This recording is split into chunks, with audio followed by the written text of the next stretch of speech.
Okay అంజలి గారు, ఈ సంవత్సరం మీ మొత్తం 3 సినిమాలు రిలీజ్ కాబోతున్నాయి కదా, అంటే హ్యాట్రిక్ హిట్ కొట్టే అవకాశం ఉందనుకుంటున్నారు? మీరందరూ చూసి హిట్ చేస్తే డెఫినెట్గా హ్యాట్రిక్ కొట్టేస్తాను. అంటే గీతాంజలి ట్రైలర్ చూసిన తర్వాత కంపల్సరీ కొట్టేస్తాను అనుకున్నాను. ఆ తర్వాత Thank you అండి, నెక్స్ట్ గేమ్ చేంజర్, అవును. ఆల్మోస్ట్ అది కూడా అదే. సో బేసిక్గా ఆర్డర్ ఏంటంటే Geethanjali and next month gangs of Godavari, దాని తర్వాత game changer. All are G, starts with G and S. So అన్ని జీ. సో అన్ని సెంటిమెంట్లు అన్ని వర్కౌట్ అవుతున్నాయి, అన్ని గ్రహాలు నా వైపు చల్లగా చూసినట్టున్నాయి. సో హ్యాట్రిక్ కొట్టేస్తాను. ఇందులో చూసిన గీతాంజలిలోనే అంటే ఒక క్యారెక్టర్, అంజలి క్యారెక్టర్ దయ్యం క్యారెక్టర్ కదా, ఇందులో కూడా మేబీ ఉండొచ్చు. ఒకవేళ మీరు నిజంగా దయ్యం అయితే ఎవరిపై రివెంజ్ తీసుకుంటారు? తెలీదు, మీ పేరు నాకు తెలియదు. నా పేరు నీకు తెలుసు కదా, చెప్పు. వెంకట్. లేదు, అలాంటి ఉద్దేశం ఇప్పుడు లేదు. మీరు ఇప్పుడు ఐడియా ఇచ్చారు కాబట్టి నేను కూర్చొని ఆలోచిస్తాను. ఎలాగో మాకు నెక్స్ట్ ప్రోగ్రామ్ టైం ఉంది, ఇన్ బిట్వీన్ గ్యాప్ ఉంది. అవునా? Okay sir. కోన వెంకట గారు, కోన వెంకట గారు అంటేనే ఒక కామెడీకి ఆయన డైలాగ్స్ ఏది ఉన్నా కూడా దాని ద్వారానే వస్తుంటాయి. ఇటీవల చూసాం కూడా. ఇప్పుడు గీతాంజలి ఇందులో ప్రొడ్యూసర్గా కాకుండా రైటర్గా మీ పాత్ర ఏ విధంగా ఉంటుంది? ఇందాక అడిగినట్టు 10 years పట్టింది కదా, అంటే ఒక హై ఎక్స్పెక్టేషన్ ఉంటుందని. సో రైటర్గా నేను ఎక్కువ టెన్షన్ పడ్డాను. నేను యాక్చువల్గా ప్రొడ్యూసర్గా పెద్ద టెన్షన్ లేదు, వీళ్ళని లాక్కురావడం తప్ప సెట్ మీదకి.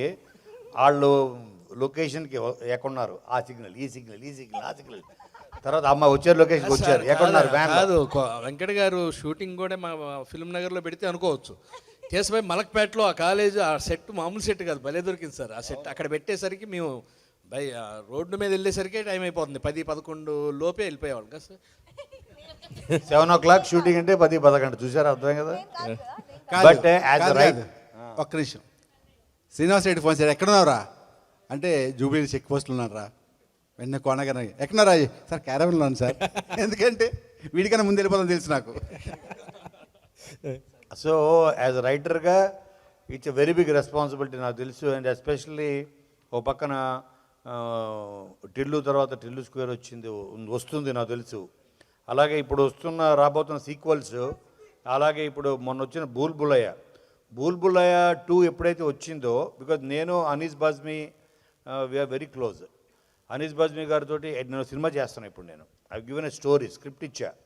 అదే టైంలో ఆయనే అడిగాడు నన్ను, కోన నువ్వెందుకు చేయట్లేదు, గీతాంజలి అంత పెద్ద, అది నాకు బాగా నచ్చింది అది అని.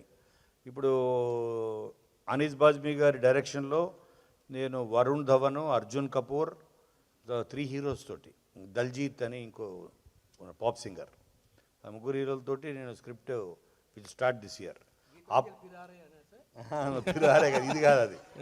సో అటువంటిప్పుడు నాకు అనిపించింది, అవును వీళ్ళే దానికి ఉన్న పొటెన్షియాలిటీ మీరు చూస్తే బుల్బులయ్య 2 it cross 300 crores. So horror comedy అనేది యూనివర్సల్ జోనర్. అటు హారర్ని ఇష్టపడే వాళ్ళు చూస్తారు, కామెడీ ఇష్టపడే వాళ్ళు చూస్తారు. కాబట్టి చాలా చాలా బాధ్యతగా, అందుకని పెద్ద టీంను కలుపుకున్నాను, భాను, నందు, సో వాళ్ళందరినీ కలుపుకొని చేయడం జరిగింది. మీ సినిమా ప్రతి సినిమా కూడా కామెడీతోటే ఉంటుంది కాబట్టి వెంకీ చూసాం మనం.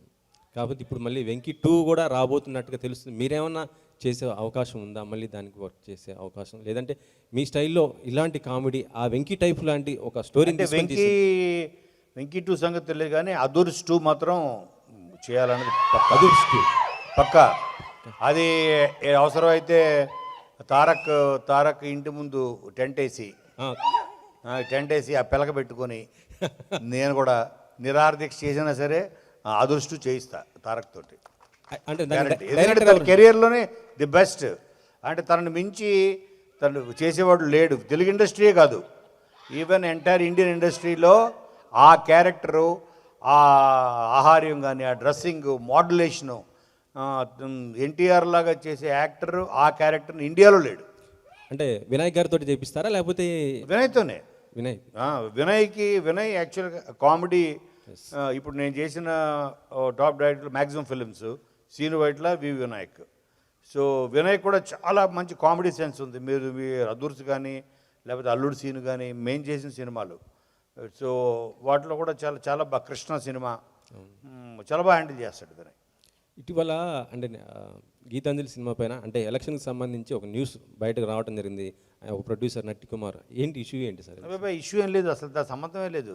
సినిమాకి ఇప్పుడు మేము చేస్తుంది పొలిటికల్ క్యాంపెయినింగ్ కాదు, ఇది పొలిటికల్ బ్యాక్డ్రాప్ కాదు. అటువంటప్పుడు దే ఇస్ నో ఇష్యూ. ఆయనకి రూల్స్ తెలియక తెలుసుకోక సరిగ్గా ఏదో అన్నాడు కానీ, బట్ అది అసలు ఇష్యూయే లేదు. Okay okay. అది కాదు ఈ పాలిటిక్స్లో కంటెస్ట్ చేస్తున్నారు కదా ఒక ప్రొడ్యూసరు, అందుకని సెన్సార్ చేయకూడదని రాసాడు లెటరు.